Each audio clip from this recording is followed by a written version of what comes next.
తాకట్లో ఉన్న బంగారాన్ని విడిపించి ఆ రోజున మార్కెట్ ధర కట్టి మిగిలిన డబ్బును మీకు అందిస్తుంది కొమ్మూరి గోల్డ్.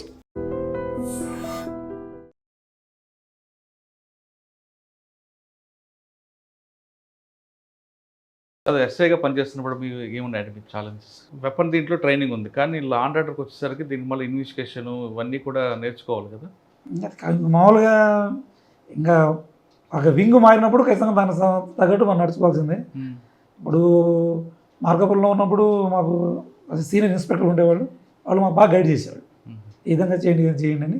వాళ్ళు చెప్పినట్టు డిపార్ట్మెంట్లో ఒబే ద ఆర్డర్, ఆఫీసర్లు చెప్పేది మనం దాంట్లో కొంచెం ఆర్డర్ని ఒబే చేసి వర్క్ చేసుకుంటే ఎలాంటి ప్రాబ్లం ఉంటుంది. మార్కాపురంలో పనిచేస్తున్నప్పుడు రౌడీ షీటర్స్ ఎక్కువ ఉండేది, ఆటో డ్రైవర్లతో గొడవలు ఇవన్నీ గుర్తున్నాయా? అంటే అప్పుడు కొంచెము ప్రకాశంలో పోలీసింగ్ కొంచెం స్ట్రాంగ్ ఉండేది, పబ్లిక్ కూడా పోలీస్ అంటే కొంచెము కంట్రోల్లో ఉండేది. కంట్రోల్లో ఉండి ఏదన్నా సార్ ఒక ఇన్సిడెంట్ జరిగినా కూడా మనం ఎదురుగా పోలీసు వ్యవస్థకు ఎదురు వచ్చేవాళ్ళు కాదు. అని మార్కాపురం పోలీసింగ్ బాగుంటుంది, అప్పుడు బాగుండేది. ఇప్పుడు కొంచెం డ్యామేజ్ అయింది, కానీ అప్పుడు ఏదన్నా ఒక ఇన్సిడెంట్ జరిగినా కూడా పోలీసు సపోర్ట్ చేసేవాళ్ళు. రౌడీ షీటర్లు ఉండేవాళ్ళు, బట్ వాళ్ళు స్టిల్ ఈరోజు వరకు కూడా నేను నా ఏరియాలో ఏదో రౌడీ షీటర్ మర్డర్ అయితే ఇప్పుడు దాకా ఏం జరగలేదు. ఇప్పుడు ఇక్కడ తెనాలి 2 టౌన్ అంటే కొంచెం అందరూ రైతా నగర్ అనేది కొంత అంటూ ఉంటారు, బట్ నేను వచ్చి 1.5 year అవుతుంది నియర్వే, కానీ ఇప్పుడు దాకా అయితే ఒక మర్డర్ కూడా కాలేదు. నేను నెల్లూరులో 5 years చేశాను లా అండ్ ఆర్డర్లోనే, అక్కడ కూడా నా స్టేట్ నేను చేసిన స్టేషన్ ఒక్క మర్డర్ అయితే అవ్వలేదు. నెల్లూరులో వచ్చిన ఛాలెంజ్ ఏముందండి? అంటే మంచి కేసులు, మర్డర్ కేసులు కానీ డిటెక్ట్ చేశారా? నెల్లూరు అసలు నేనున్న స్టేషన్ అయితే మర్డర్ అవ్వలేదు. నేను ఉన్నంత పీరియడ్ అయితే ఏం ఒక్క మర్డర్ కానీ అవ్వలేదు. కానీ క్రైమ్ మామూలుగా చిన్న కొట్లాటలు ఏం జరుగుతుంటాయి, ఏదన్నా ఇమీడియట్గా ఏదైనా ఒక ఇన్సిడెంట్ జరిగినప్పుడు దానికి కాల్ వచ్చినప్పుడు నేనే రెగ్యులర్ అటెండ్ అయ్యేవాడిని. అంటే మీకు ఎస్ఐగా సిఏగా అంటే ఇక్కడ తెనాలి రాకముందు మీకు బాగా ఒక మంచి కేసు చెప్పండి డిటెక్టివ్ చేసింది. మంచి కేసు డిటెక్ట్ చేయడం అంటే నేను బాలాజీ నగర్ సీఏ ఉన్నాను నెల్లూరులో. ఒక మదరు ఒక 1.5 year బేబీని చంపేసి వెనకాల కాలువలో పడేసి ఆ ఊయలో ఒక టెడ్డీ బేర్ పెట్టి మా పాప కిడ్నాప్ చేశారని చెప్పేసి డ్రామా చేసింది ఒక మదర్. టెడ్డీ బేర్ పెట్టడం ఎందుకు? అంటే ఊయల్లో ఏదో అంటే మనల్ని తప్పుదో పట్టించడానికి. ఒక ఊయల్లో ఒక శారీతో కట్టిన ఊయల్లో ఒక టెడ్డీ బేర్ పెట్టేసి పాపను తీసుకెళ్ళి కాలువలో పడేసి చంపేసి మా పాపని ఎవరు కిడ్నాప్ చేశారని డ్రామా చేసింది. అప్పుడు మా డిఎస్పీ గారు ఇప్పుడు శ్రీనివాస్ రెడ్డి సార్ ఉండే, ఇప్పుడు మనం ఉమెన్ పిఎస్లో చేస్తున్నారు గుంటూరులోనే. ఫస్ట్ ఆ టెడ్డీ బీర్ పెట్టాలని డౌట్, ఎందుకంటే ఎవరన్నా కిడ్నాప్ చేస్తే టెడ్డీ బీర్ పెట్టి ఎవరు కిడ్నాప్ చేయరు. అక్కడ ఆమె దొరికిపోయింది. తర్వాత మేము ఆమెని తీసుకొచ్చి, ఆమె చాలా డ్రామా చేసింది, బట్ ఆమె తీసుకొచ్చి గట్టి ఇంట్రాక్ట్ చేస్తే నేను చదువుకోవాలంటే ఈ పాప అడ్డం ఉందని నేనే ఆ పాపను కాల్లో పడి చంపేసానని చెప్పి ఆమె ఒప్పుకుంది. తర్వాత డెడ్ బాడీ 3 days తర్వాత డెడ్ బాడీ వాటర్ని తీసాము చేసాము. అది అంటే పోలీసుల కళ్ళు కప్పి చేద్దాం అనుకుంది, కానీ అది అవ్వలేదు. అంటే పడిస్తుంది కానీ టెడ్డీ బేర్ పెట్టడంతోనే దొరికిపోయింది ఆవిడ. టెడ్డీ బేర్ లోపల పెట్టి కనీసం ఆడుకుంటూ పడిపోయిందన్న ఎవరు నమ్ముదాం, కానీ ఎవరో బొమ్మను లోపల పెట్టేసి మా పాపని కిడ్నాప్ చేశారని ఆమె మనకు కొంచెం డౌట్ రేజ్ చేసింది. అంటే అబద్ధం ఆడటం చేత కాలేదు ఆవిడకి, అంటే ఏదో డ్రామా ప్లే చేసింది, అది రివర్స్ అయిపోయింది. అంటే చదువుకోవడానికి అయితే పిల్ల అడ్డం దానికి నాకు అర్థం కాలేదండి. హస్బెండ్ అంటే వాళ్ళ హస్బెండ్ ఆమెకు మధ్య కొంచెం డిస్ప్యూట్ ఉంది. ఈ పాప ఎంసీఏ చదువుతుంది.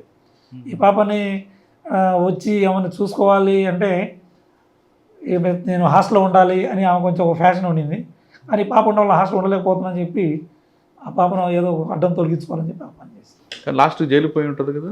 జైలు చదువు కూడా ఉంటుంది అంటే ఇప్పుడు ప్రతి ఒక్కళ్ళు నేను దొరకనని చెప్పేసి చేస్తారు, దొరికిన తర్వాత చట్టం చేతిలో ఖచ్చితంగా పనిష్మెంట్ తీసుకోవాలి. ఓకే, తర్వాత ఎక్కడికి వచ్చారు? బాలాజీ నగర్ తర్వాత అక్కడ నేను ట్రాఫిక్ చేశాను. ట్రాఫిక్లో ఉన్నప్పుడు ఫ్లడ్స్ వచ్చాయి.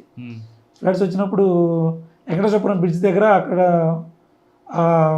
హంద్రి మన పెన్నా వాటర్ ఉంది కదా, పెన్నా వాటర్ బ్యాక్లో మొత్తం ఒక ఊరు అక్కడ ఉండేవన్నీ ఊర్లన్నీ మొత్తం ఫ్లడ్స్ వచ్చి మొత్తం కొట్టుకుపోయారు. దాంట్లో ఒక పూజారి, మల్లికార్జున పూజారి బండి మీద వెళ్తూ అది చూసుకోకుండా ఫ్లడ్లో పడిపోయాడు.